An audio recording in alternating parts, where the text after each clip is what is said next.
அனைத்து தமிழ் மக்களுக்கும் கணேஷின் பணிவான வணக்கம். என்னோட சேனல் சப்ஸ்கிரைப் பண்ணாதவங்க சப்ஸ்கிரைப் பண்ணிக்கோங்க. என்னோட ஒரிஜினல் டெலிகிராம் சேனல் லிங்க்கும் அதுக்கப்புறம் பார்த்தீங்கன்னா ஃப்ரீயாக டிமேட் அக்கௌண்ட் வேணும், அதோட லிங்க்கும் பார்த்தீங்கன்னா வீடியோ டிஸ்கிரிப்ஷன் கொடுத்துருக்கேன். ஸோ ஜாயின் பண்ணாதவங்க ஜாயின் பண்ணிக்கோங்க. ஸோ வாங்க ஃப்ரெண்ட்ஸ், மார்க்கெட் பற்றி டிஸ்கஸ் பண்ணலாம். ஸோ வீக்கெண்ட் மார்க்கெட் எப்படி இருக்குன்னு சொல்லி நேற்றே சொல்லியிருந்தேன். ஸோ பேங்க் நிஃப்டியை பொறுத்த வரைக்கும் 52,750 வரைக்கும் வரதுக்கான ஒரு பாசிபிலிட்டி வந்து கண்டிப்பாக இருக்குது அப்படின்னு சொல்லியிருந்தேன். எதனால் அப்படின்னா 51,960ங்கிறது ஆல்ரெடி பார்த்தீங்கன்னா நம்ம போட்டு வச்சிருக்கிற ஒரு சப்போர்ட் லெவல்ஸோட லைன். ஸோ அந்த லைனை டச் பண்ணிட்டு ஒரு ஹேமர் கேண்டல் போட்டிருக்கு. ஸோ அதை பேஸ் பண்ணி தான் சொல்லியிருந்தேன். ஸோ கண்டிப்பாக மார்க்கெட் வந்து 52,750 வரைக்கும் வரும் அப்படின்னு. அது மட்டும் இல்லாமல் ஓப்பன் இன்ட்ரெஸ்ட் டேட்டாவும் பை சைடு, அதாவது கால் ஆப்ஷன்ஸ் பை பண்ணுற மாதிரி தான் பார்த்தீங்கன்னா ஃபேவரபுளாக இருந்திருக்கு. ஸோ இந்த கான்செப்டை வச்சு தான் சொல்லியிருந்தேன். ஸோ அது மட்டும் இல்லாமல் பிட்வீன் ரெசிஸ்டன்ஸ் அண்ட் பிவோட்டில் ஓப்பன் ஆச்சுன்னா ஸோ பிவோட் வரைக்கும் வந்துட்டு ஸோ மார்க்கெட் அங்கேருந்து 52,750 வரைக்கும் வரும்னு சொல்லியிருந்தேன். ஆனால் பிவோட் டச் பண்ணல, இருந்தாலுமே கூட மார்க்கெட் வந்து ஒரு ஃபர்ஸ்ட் ஹாப் மேலே வந்தது. ஸோ செகண்ட் ஹாப் பார்த்தீங்கன்னா கொஞ்சம் செல்லர்ஸ் வந்து உள்ளார வந்திருந்தா கூட ஸோ மார்க்கெட் வந்து பையிங் கண்டிஷன்ஸ்ல தான் பார்த்தீங்கன்னா க்ளோஸ் வந்து வச்சிருக்காங்க 15 மினிட்ஸை பொறுத்த வரைக்கும். ஸோ ஓவராலாக பார்த்தீங்கன்னா பேங்க் நிஃப்டி இன்னுமே கொஞ்சம் மேலே வரதுக்கான ஒரு பாசிபிலிட்டி இருக்கிற மாதிரி தான் தெரியுது. ஸோ நம்ம லெவல்ஸ்ல வந்து அனலைஸ் பண்றப்ப அதை வந்து பார்க்கலாம். ஸோ நிஃப்டி 50 ஒரு 3 நாளைக்கு ஒரு தடவை ஒரு ஆல் டைம் ஹை கிரியேட் பண்ணும் போல இருக்கு. ஸோ அந்த அளவுக்கு பார்த்தீங்கன்னா ஒரு பாசிட்டிவ் மோட்ல தான் போயிட்டு இருக்கு. ஸோ எல்லா ஸ்டாக்ஸுமே நிஃப்டி 50 பேஸ் பண்ணி இருக்கிற எல்லா ஸ்டாக்ஸுமே ஹை வெயிட்டேஜ் ஸ்டாக்ஸ் இன்னுமே பார்த்தீங்கன்னா இறங்கிறதுக்கான ஒரு பாசிபிலிட்டி வந்து தெரியல. ஸோ மேற்கொண்டு இன்னுமே ஒரு 24,700 இல்லை 800 வரைக்குமே வரதுக்கான ஒரு பாசிபிலிட்டி இருக்கு நிஃப்டி 50ல. அப்புறம் ஃபினான்ஸ் நிஃப்டி, நிஃப்டியை பொறுத்த வரைக்கும் கொஞ்சம் செல்லிங் ப்ரெஷர்ல தாங்க இருக்கு, பார்க்கலாம். ஆனால் இன்னைக்கு வந்து மார்க்கெட் வந்து கொஞ்சம் வாலடைல் மார்க்கெட் தான். ஸோ மிட் கேப் நிஃப்டி நேற்றே சொல்லியிருந்தா ஒரு கேப் அப்ல ஓப்பன் ஆகக்கூடிய ஒரு பாசிபிலிட்டி இருக்கு அப்படின்னு. இருந்தாலுமே ஒரு ரெட் கலர் கேண்டல் வந்து ஃபார்ம் ஆயிருக்கு. ஸோ நிஃப்டி 50யை பொறுத்த வரைக்கும் சுத்தமாக வந்து ஒரு மூவ்மெண்ட்டும் கிடையாது நிஃப்டி 50ல. ஸோ மார்க்கெட் வந்து ஒரு குறிப்பிட்ட ரேஞ்சில் தான் பார்த்தீங்கன்னா ட்ராவல் ஆகிட்டே இருந்தது. கிட்டத்தட்ட பார்த்தீங்கன்னா ஒரு 12,400ல இருந்து 12,430 வரைக்கும் தான் பார்த்தீங்கன்னா மார்க்கெட் மேலேயும் கீழேயும் போயிட்டு வந்திருக்கு. ஸோ சென்செக்ஸ் உண்மையிலேயே பார்த்தீங்கன்னா ஒரு 3 நாள் 4 நாள் முன்னாடி வீடியோவில் சொல்லியிருந்தேன். ஸோ எப்படி ஒரு 80,000 80,800 81,000லாம் பார்த்தீங்கன்னா ஒரு 2-3 நாளில் வரதுக்கான ஒரு பாசிபிலிட்டி இருக்கு அப்படின்னு சொல்லியிருந்தேன். எக்ஸாக்டாக அந்த லெவல் பார்த்தீங்கன்னா அந்த லைன் டச் பண்ணியிருக்கு 81,600. ஸோ மறுபடியும் 89,600லாம் வந்தால் ஸோ மறுபடியும் அங்கேருந்து பார்த்தீங்கன்னா ஒரு 80,000 வரதுக்கான ஒரு பாசிபிலிட்டி இருக்கு சென்செக்ஸில். ஸோ ஓகே ஃப்ரெண்ட்ஸ், பார்க்கலாம் எந்த மாதிரி போகுது அப்படின்னு.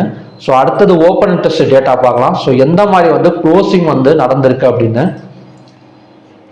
ஸோ பேங்க் நிஃப்டியை பொறுத்த வரைக்கும் எப்படி க்ளோசிங் வச்சிருக்காங்க அப்படின்னு பார்த்தீங்கன்னா கால் ஆப்ஷன்ஸை மறுபடியும் பார்த்தீங்கன்னா மேலே கொண்டு வர மாதிரி தான் க்ளோசிங் வந்து நடந்திருக்கு.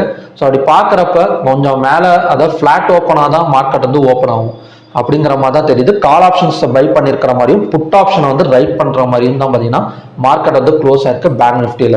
ஸோ அடுத்தது நிஃப்டி 50 பார்க்கலாம். ஸோ நிஃப்டி 50ல மறுபடியுமே பார்த்தீங்கன்னா பையிங் சைடு தான் பாசிபிள்ங்கிற மாதிரி தான் பார்த்தீங்கன்னா ஓப்பன் இன்ட்ரெஸ்ட் டேட்டாஸ் வந்து க்ளோஸ் ஆயிருக்கு. அதாவது கால் ஆப்ஷனை பை பண்ணியும் புட் ஆப்ஷனை ரைட் பண்ணியும் தான் பார்த்தீங்கன்னா மார்க்கெட் வந்து க்ளோஸ் ஆயிருக்கு. ஸோ நிஃப்டி 50 கண்டினியூஸாக பை எடுக்கிறதுக்கான பாசிபிலிட்டிஸ் இருக்கு.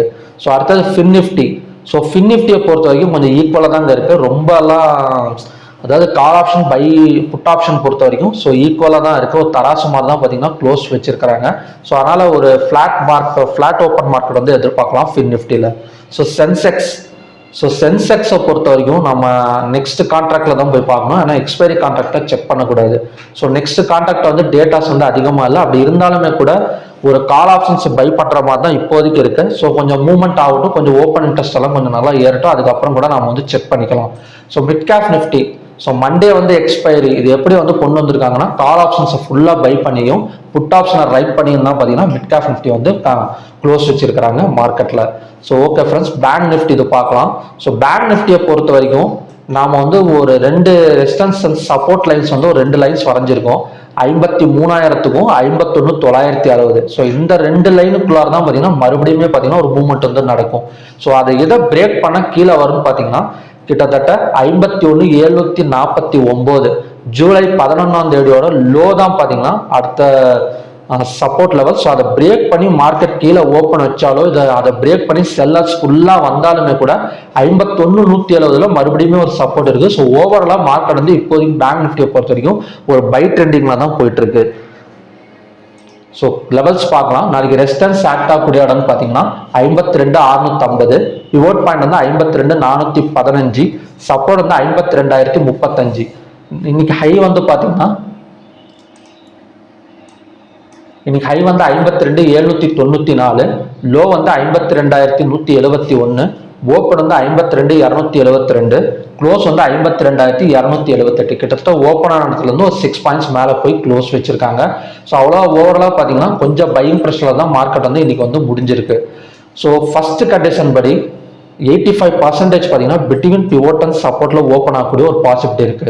ஸோ இந்த மாதிரி ஓப்பன் ஆகுறப்ப நம்ம வந்து புட் ஆப்ஷன் சைடு போனோம் அப்படின்னா பிவோட் வரைக்கும் வெயிட் பண்ணுங்க. ஸோ அந்த பிவோட் வந்ததுக்கு அப்புறம் 5 minutes candle red colour candle form ஆச்சுன்னா ஸோ அந்த இடத்துல இருந்து மார்க்கெட் வந்து செல்லிங் பாசிபிள். ஸோ அது எவ்வளோ தூரம் வரணும் நான் ஆல்ரெடி சொல்லியிருக்கேன். 51,960 வரைக்குமே வரதுக்கான ஒரு பாசிபிலிட்டி இருக்கு. அதே மாதிரி மார்க்கெட் வந்து சப்போஸ் இந்த இடத்துல ஓப்பன் ஆகிட்டு மார்க்கெட் கீழே வருது அப்படின்னா வர வரைக்கும் விட்டுருங்க. ஸோ எவ்வளோ தூரம் 51,960 வந்தாலும் சரி, 800, 700 வந்தாலும் சரி, ஸோ ஏதாவது ஒரு இடத்துல போயிட்டு 5 minutes candle green colour candle form ஆகும். ஸோ அதுக்கப்புறம் நம்ம வந்து பை சைடு வந்து பாசிபிள். ஸோ அதோட டார்கெட் வந்து ஃபர்ஸ்ட் டார்கெட் அந்த பிவோட்டையும், செகண்ட் டார்கெட் அந்த ரெசிஸ்டன்ஸை தாண்டியே வரதுக்கான ஒரு பாசிபிலிட்டி இருக்கு பேங்க் நிஃப்டியில். ஸோ ரெண்டாவது பார்த்தீங்கன்னா பிட்வீன் ரெசிஸ்டன்ஸ் அண்ட் பிவோட்ல ஓப்பன் ஆச்சுன்னா ஸோ எந்த மாதிரி வந்து ட்ரை பண்ணலாம் அப்படின்னு பார்த்தீங்கன்னா ஆட்டோமேட்டிக்காக க்ளோஸுக்கு மேலேயே தாண்டி ஓப்பன் ஆகிடும். ஸோ அப்படி பார்க்குறப்ப பிவோட் மறுபடியுமே வந்துட்டு மார்க்கெட் மேலே வரதுக்கான ஒரு பாசிபிலிட்டி இருக்கு. ஸோ இந்த மாதிரி ஓப்பனிங்ல. ஸோ மூணாவது பார்த்தீங்கன்னா ஒரு கேப் டவுன்ல ஓப்பன் வச்சு எக்ஸாக்டா இந்த சப்போர்ட்லயோ இல்லைன்னா கொஞ்சம் மேலே ஓப்பன் ஆகி எக்ஸாக்டா இந்த ரெசிஸ்டன்ஸ்லயோ ஓப்பன் ஆச்சுன்னா இந்த சப்போர்ட்ல ஓப்பன் ஆகிறப்ப 5 minutes candle green colour candle form ஆனால் பை எடுக்கலாம். அதோட டார்கெட் வந்து இந்த ரெசிஸ்டன்ஸ். சப்போஸ் கொஞ்சம் மேலே ஓப்பன் ஆகி இந்த ரெசிஸ்டன்ஸ்ல ஓப்பன் ஆகிட்டு 5 minutes candle red colour candle form ஆனதுக்கு அப்புறம் நம்ம வந்து செல் சைடு போனோம்னா அதோட டார்கெட் வந்து இந்த சப்போர்ட். ஸோ இந்த மாதிரி எக்ஸாக்டா சப்போர்ட் அண்ட் ரெசிஸ்டன்ஸ்ல ஓப்பன் ஆகிறப்ப ஸோ எந்த எண்டில் ஓப்பன் ஆகுதோ அடுத்த எண்டு வரைக்குமே மார்க்கெட் வரதுக்கான ஒரு பாசிபிலிட்டி இருக்கு. ஸோ இந்த மாதிரி டைப் ஆஃப் ஓப்பனிங்ல மண்டே. ஸோ ஓகே ஃப்ரெண்ட்ஸ், இதான் பார்த்தீங்கன்னா மண்டேக்கான 3 conditions. So between pivot and சப்போர்ட்ல ஓப்பன் ஆனால் பிவோட் வந்து செல்லிங் பாசிபிள். கீழே இறங்கிட்டு 5 minutes candle green colour candle form ஆனால் பையிங் வந்து பாசிபிள். பிட்வீன் ரெசிஸ்டன்ஸ் அண்ட் பிவோட்ல ஓப்பன் ஆனால் பையிங் தான் பாசிபிள். பிவோட் வந்ததுக்கு அப்புறம் 5 minutes candle green colour candle form ஆனதுக்கு அப்புறம் பையிங் வந்து பாசிபிள். ஸோ மூணாவது எக்ஸாக்டா இந்த ரெசிஸ்டன்ஸ்லயோ இல்லை பிவோட்லயோ ஓப்பன் ஆச்சுன்னா ஸோ மார்க்கெட் வந்து எண்ட் டு எண்ட் வந்து வாலட்டிலிட்டி நடக்கிறதுக்கான பாசிபிலிட்டிஸ் வந்து நிறையவே இருக்கு. ஸோ நெக்ஸ்ட் வந்து ஸ்டாக்ஸ் பார்க்கலாம். நேற்று வந்து 3 ஸ்டாக்ஸ் கொடுத்துருந்தேன். ஐடிஎஃப்சி. ஸோ ஐடிஎஃப்சியை பொறுத்த வரைக்கும் 116 வந்து சப்போர்ட் சொல்லியிருந்தா அந்த இடம் வந்து டச் பண்ணல. ஸோ ஸ்டேட் பேங்க் ஆஃப் இந்தியாவில் 859.50 வந்து நல்ல ரெசிஸ்டன்ஸ் சொல்லியிருந்தேன். ஸோ அந்த இடம் போயிட்டு அங்கே தான் நின்றுட்டு இருக்கு. ஸோ மார்க்கெட் அங்கே வந்து ஃபாலோ ஆகுமா அப்படிங்கிறதெல்லாம் பார்க்கலாம். ஸோ மூணாவது வந்து பேங்க் வந்து பார்த்தீங்கன்னா Indus IND bank. So Indus IND bank மட்டும் தான் கரெக்டாக நடந்திருக்கு. ஹையர் கட் பண்ணால் பை சைட் பாசிபிள் அப்படின்னு சொல்லியிருந்தேன். ஸோ அதோட டார்கெட் 1460 வரைக்கும் எதிர்பார்த்தேன். 1450.95 வரைக்கும் வந்திருக்கு. ஸோ அடுத்தது மண்டே வந்து என்ன மாதிரி 3 பேங்க்ஸோட சப்போர்ட் அண்ட் ரெசிஸ்டன்ஸ் லைன் பார்க்க போறோம் அப்படின்னா ஃபர்ஸ்ட் ரெஃபர் பண்றது federal bank. So federal bank நல்ல ஒரு 52 வீக் ஹை வந்து டச் பண்ணிருக்கு.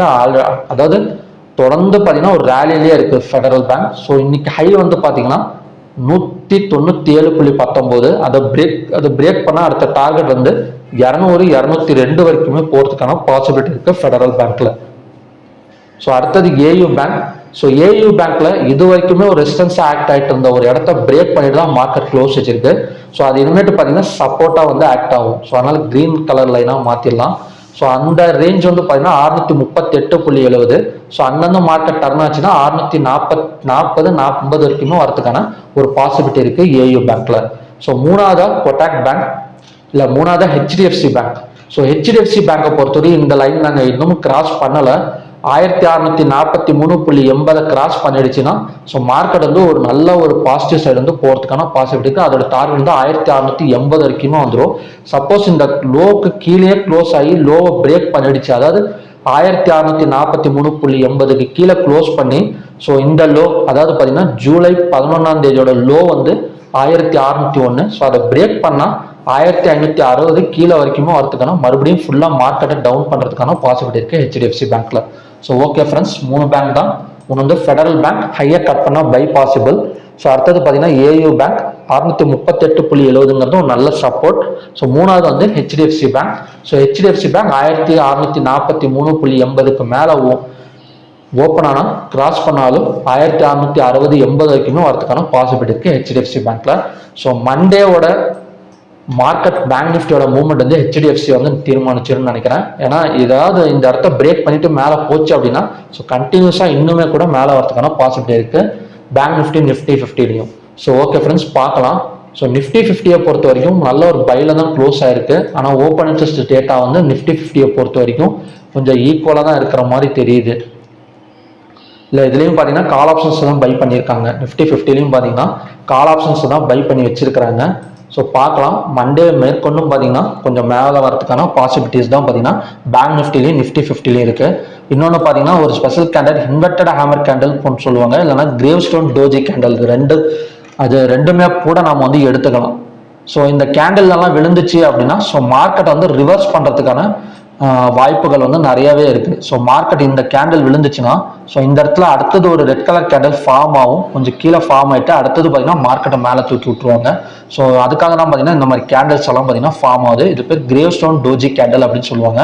நீங்கள் போயிட்டு கூகுளில் டைப் பண்ணி பார்த்தீங்கன்னா தெரியும். ஸோ இந்த மாதிரி கேண்டில் வந்துச்சு அப்படின்னா ஸோ கண்டிப்பாக மார்க்கெட்டை இன்னுமே பார்த்தீங்கன்னா ரிவர்ஸ் எடுத்து கிட்டத்தட்ட 53,000 இல்லைன்னா 53,500 அடுத்த வாரம்லாம் பார்த்தீங்கன்னா கண்டிப்பாக ஆல் டைம் ஹையாக பிரேக் பண்ணிடும்னு நினைக்கிறேன். ஸோ பார்க்கலாம் எந்த மாதிரி நடக்குதுன்னு. ஆனால் 53,000 பிரேக் பண்ணாதான் ஆல் டைம் ஹை வந்து பிரேக் ஆகும். ஸோ அது வரைக்குமே பார்த்தீங்கன்னா மார்க்கெட் வந்து இந்த 53,000க்கும் இந்த 51,960 இந்த ரெண்டுக்குமே பார்த்தீங்கன்னா ட்ராவல் ஆகிட்டே இருக்கும். ஸோ கிட்டத்தட்ட பார்த்தீங்கன்னாலே தெரியும் இது எவ்வளோ நாள் ஹைக்கனெசி கேண்டலில் காட்டுறோம் பாருங்க. ஸோ கிட்டத்தட்ட 1 2 3 4 5 6 7 8 9 10 11 12 13 நாள் பார்த்தீங்கன்னா இந்த ரேஞ்சுக்குள்ளாரே தான் பார்த்தீங்கன்னா மார்க்கெட் வந்து ட்ராவல் ஆகிட்டு இருக்கு. 53,000 வந்தால் செல்லிங்கு, 51,960 வந்தால் பையிங். ஸோ ஓகே ஃப்ரெண்ட்ஸ், பார்க்கலாம் என்ன மாதிரி நடக்குது அப்படின்னு. ஸோ மறுபடியும் பார்த்தீங்கன்னா ஒரு நல்ல ப்ரெடிக்ஷன் வீடியோட நான் வந்து உங்களை மீட் பண்ணுறேன். நன்றி, வணக்கம்.